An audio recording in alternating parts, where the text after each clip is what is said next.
si Princess Castro at narito ang mga napapanahong balita. Nanawagan ang Department of Social Welfare and Development o DSWD nitong kamakailan sa mga benepisyaryo na hindi nila maaaring gamitin ang kanilang cash assistance sa anumang uri ng sugal.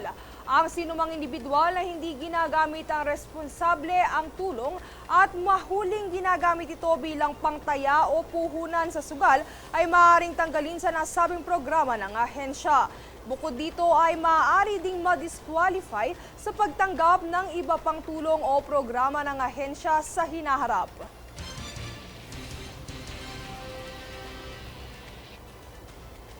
Samantala, DMW nanawagan ng mas mahigpit na pagsunod sa mga ahensya ng nagre-recruit para sa proteksyon ng OFWs. Tunghayan ang ulat mula kay Jade Buhoy.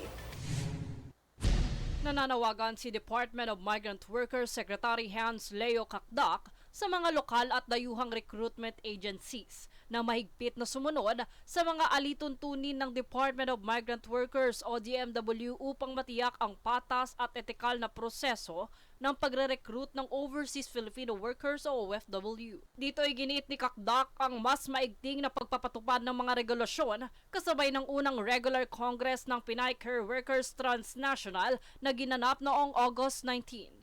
Ayon sa kanya, magiging mas mahigpit ang DMW laban sa mga recruitment agencies na lalabag sa mga panuntunan. Kasunod ito ng direktiba ni Pangulong Ferdinand Marcos Jr. na siguruhin ang kapakanan at kaligtasan ng mga OFW sa iba't ibang panig ng mundo.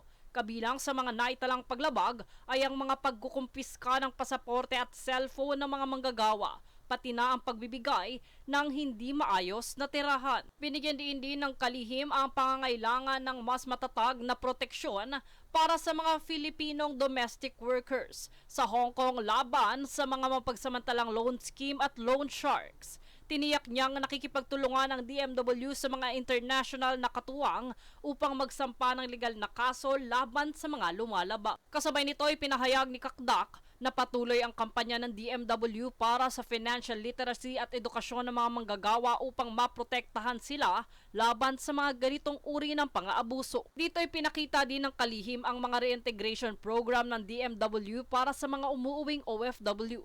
Kabilang ang iba't ibang pagsasanay at upskilling program para mas lumawak ang oportunidad sa trabaho sa bansa at ibayong dagat. Dagdag pa niya, kasalukuyang tinatapos ng ahensya ang pakikipag-ugnayan sa mga bansang Japan, Korea at Taiwan upang palawakin ang caregiving employment options para sa mga OFW, partikular sa mga nagbabalik na domestic workers. Jade Buhoy, nag-uulat para sa Golden Nation Network.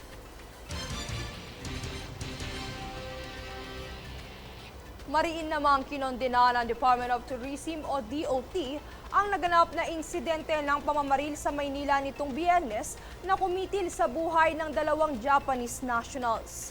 Nakipag-ugnayan na ang kagawaran sa Department of the Interior and Local Government o DILG, Philippine National Police o PNP at lokal na pamahalaan upang magpatupad ng agarang investigasyon ukol sa insidente.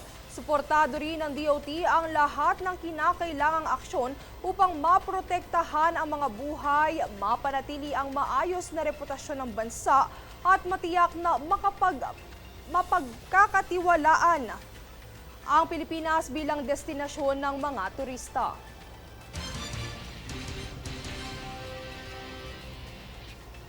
Kami ang boses ng pagbabago. Ako si Princess Castro at ito ang News Sports. Sa ulo ng mga balita, PBBM inihayag na maayos ang implementasyon ng Zero Balance Billing Program. DOT, mariing kinondena ang shooting incident sa Manila na kumitil sa buhay ng dalawang dayuhan. Diskusyon sa anti-dynasty bill sinimula na, saklaw na second degree of consanguinity mungkahin ng COMELEC. Ilang kontraktor nag-isa sa pagdinig ng Senado. Magkakaroon ng those projects kinumpirma ng DPWH.